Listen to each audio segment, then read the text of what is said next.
Do you know that you can be a multimillionaire if you invest 33 pesos per day or 1,000 pesos per month for 30 years?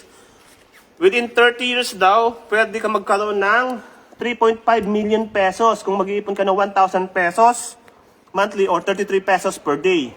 So, saan mo ilalagay yan? Yan yung mga financial instrument na kumikita ng 10% to 30% yearly.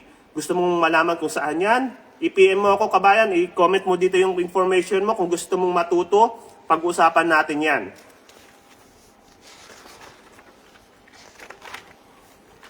Okay? Different investment vehicles that we need to know and understand. Okay, ano nga ba yung mutual funds? Okay, yung mutual funds, okay, ito yun Kung pumapasyal ka dyan sa may Central, yung Exchange Square dyan, sa may Kalabaw, yung tinatawag natin Kalabaw dyan na may fountain, yung may flag ng Hong Kong at saka China, at saka yung may silver na nakaposisyon ng martial art. Yan yung tinatawag natin na Exchange Square. So, ito yun, kabayan, sa mutual fund o stock market, okay, kung napapaisip ka ano yung mga ginagawa ng employer mo doon sa computer nila at saka sa cellphone nila, tingin sila doon sa cellphone nila, may nakikita kang kulay pula, kulay green na numbers. Kulay green na numbers, ibig sabihin yan, kumikita yung investment nila. Yung kulay pula na numbers, ibig sabihin yan, bumababa yung presyo ng stocks, bumibili yung mga employer natin. So yan, ito yan. Kapag nag-invest ka sa mutual funds, ikaw bilang investor, pagsasama-samahin ng mutual funds yung mga pera natin, hahawakan ng fund manager, sila yung magbabuy and sell para sa atin. Ibabuy and sell nila dito sa mga company na registered sa Security Exchange Commission.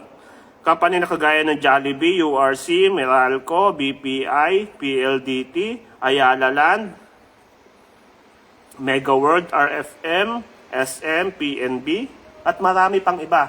Top 30 company ng Pilipinas, blue chip company po. Diyan po pinapasok ng mga mutual fund manager yung pera natin. And then, kapag kukuhanin mo na yung pera mo, dapat itaon mo na mataas yung market. Ano po? Ayan, doon kakikita ng malaki. So, hindi po to instant money. Ano po, matagalan po to. Dito din po nag-i-invest yung mga malalaking company, kagaya ng mga bangko na sinabi natin katulad kanina. So, ano yung ginagawa mo para matutunan mo ito tuwing day off mo? Pag-aralan po natin,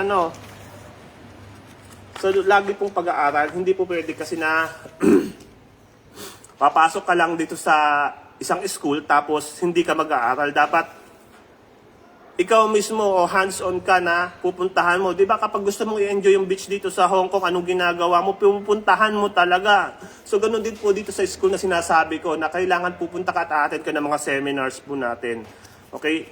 Dito, lalagyan natin to ng laman para yung bulsa mo magkaroon din ng laman at hindi na maubusan.